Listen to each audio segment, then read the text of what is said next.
These are matters for a dip dive. Stay out of my way.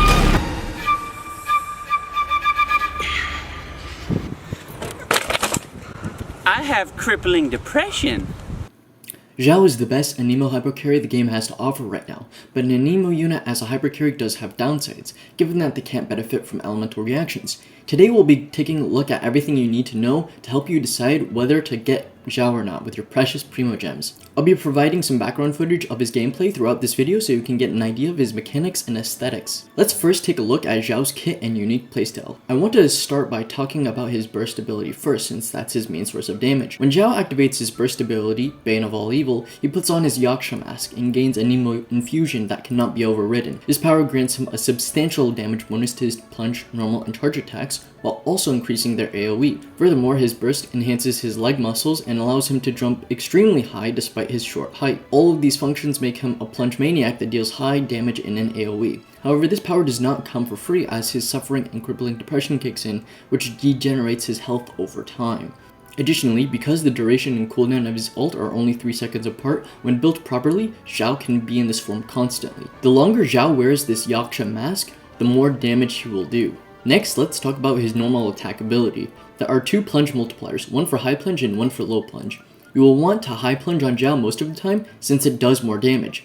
All this means for you gameplay wise is that you're going to want to wait like an extra half a second or so when you jump in the air with Xiao during his burst before you plunge attack. And lastly, his E is a skill dash that has 2 charges and does a respectable chunk of damage. However, his E skill doesn't generate any particles while Xiao is in his burst form. Because of this, you'll want to use 2 skill dashes right before you burst. His E skill being a dash is also really useful in events in the overworld for getting around more quickly. You might be starting to see a pattern here. Xiao makes enemies lament until they disappear. Any attempts from Xiao's enemies to fight him are worthless and useless. It's so easy to clear the abyss with Xiao that it's honestly just quite boring. Speaking of boring, Xiao's playstyle is unique, but it's not for everyone. A lot of people might find the plunge attack spam repetitive and unfun. Even myself as a Xiao main can get tired of playing him, and so I'll take breaks from Xiao. Eventually though, I will find myself itching to play him because he can be very fun, and even if you get tired of his gameplay, you'll never get tired of his voice lines. Lament! Worthless! Disappear! Before we move on to the next section, I want to quickly give a couple of really nice bonus tips. The first is that there's an additional damage hit when you plunge attack big, chunky enemies like bosses or automatons. Here's what that looks like when you crash down on these enemies. You can use Xiao's high jump to sometimes dodge and even occasionally glide in the air for a short time to avoid an attack. You can hit enemy weak points like Rune Guard Eyes for example when you jump up and use his E skill on their weak point. Xiao takes no plunging damage, his dash skill can be used in mid-air, and he reduces climbing stamina consumption. All of this in combination with the fact that he's an Anemo unit makes him a fantastic party member for exploration. Now that you know about Xiao's playstyle, let's dive into how free-to-play friendly he is. To measure how free-to-play friendly he is, I'll be using 2 metrics, his weapon options and his constellations. For weapons, any 5-star weapon with a crit stat will be great on him. 5-star weapons with an attack percent substat are also good on Xiao since he values having a high amount of attack.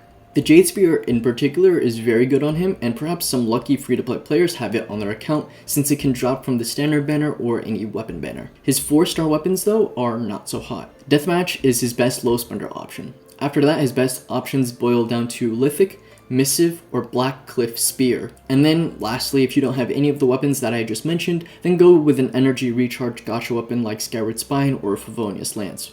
I wouldn't recommend going any of the craftable weapons. If you are a free-to-play player who drive for options, then I would recommend you save your Star Glitter for a Black Cliff Polearm. Xiao unfortunately doesn't have very many good free-to-play weapon options when it comes to 4 stars, but let's take a look at his constellations before we make our verdict. Starting with C1, I think it is underrated. Xiao's C1, while by no means is it necessary or needed, it is still very nice to have. It gives an extra charge on your dash, which provides a couple of benefits. First, it increases his total raw damage by allowing you to dash through enemies 1 extra time. Secondly, Xiao is a very energy hungry character, so having this constellation will ease up on those energy requirements and make him feel better to play. And lastly, it does give you some extra mobility in the overworld and in events, which can be quite nice.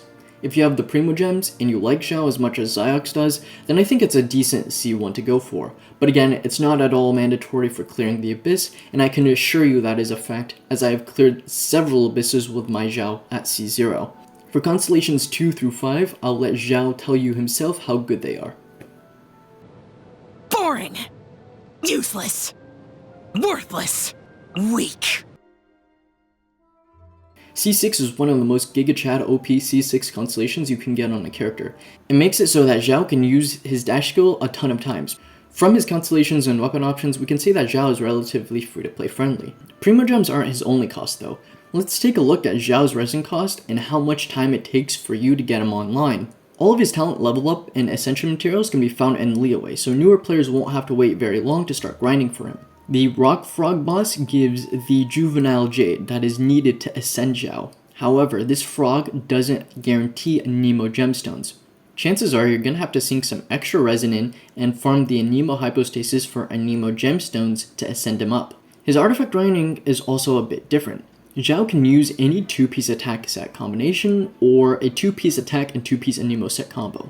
He has a signature set called the Vermilion set, but the damage increase is marginal and it isn't a very efficient use of resins, especially since Echoes is not a great artifact set. His 2-piece attack sets like Gladiator or Shimenawas are artifacts that you will have plenty of already or will have a ton of in the future. Even the Viridescent Veneer domain is a domain you will grind a lot, especially since basically every Anemo support wants its set. Xiao artifacts aren't really something you specifically have to farm for because you'll end up getting really good artifacts as a byproduct from farming artifact sets for other characters. Another positive is that the Gladiator and Viridescent Veneer domain both have their own strong boxes to help you get good artifacts for him. This makes getting artifacts for Xiao very resin efficient or perhaps completely unnecessary for veteran players. He doesn't benefit from elemental mastery or elemental reactions, so you'll need to get as much crit rate and crit damage as you can on artifacts to maximize your Xiao's damage. Leveling your ultimate ability and your normal attack talent will greatly benefit Xiao's damage. His E ability should be leveled up since you use it constantly and it does good damage. Overall, we can deduce that Xiao has a medium amount of resin investment required to pop off with him. Now let's take a look at how Primogem efficient his current banner is, shall we? I'll do this by judging the 4-star banner characters. It's important to disclaim that the higher constellations you have of these 4-star characters, the less valuable the banner becomes. Like if you already have a C6 Yunjin, then this banner goes down in value.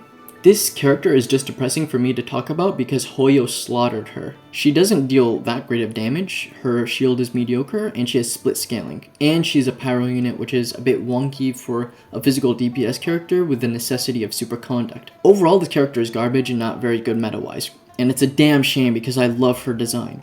If you are a Shinyan enjoyer and don't care about the meta as much, getting her C2 is pretty radical. Yunjin is another weird one. She really isn't used that much because she's a niche character that works best with hyper auto attackers. People mainly use her with Yoimiya, and if you have Yoimiya then I can recommend her and say Yunjin is a great unit. There are also characters like Wanderer or Ayato who can use Yunjin, but they tend to have stronger alternatives, like Bennett or an Anemo unit. Yao Yao is the newest unit and I haven't properly tested her, so take everything I say about her with a grain of salt.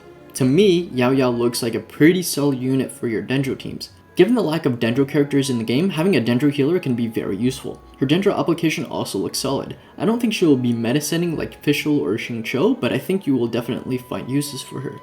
Overall, the 4-star characters on this banner are actually not too great. Especially for newer players, none of these 4-star characters have any synergy with Xiao, which makes it even worse. If you have Yoimiya, then this banner is a lot more justifiable. Now let's talk about Xiao's character synergies. This section is incredibly important for determining how valuable Xiao can be for your account. Xiao is very dependent on his other teammates to help him maximize his potential. First off, I want to mention his best supports, which are Faruzan, Bennett, and Zhongli. All of these characters provide the highest damage increase for Xiao. Zhongli and Faruzan provide Anemo resistance shred. Faruzan has the added bonus of being an Anemo character and providing a substantial amount of Anemo buffs for Xiao. Bennett increases Xiao's attack and therefore damage substantially. However, I will note that while Bennett is powerful with Xiao, it can be a bit janky because you have to stay within Bennett's burst to get the buff.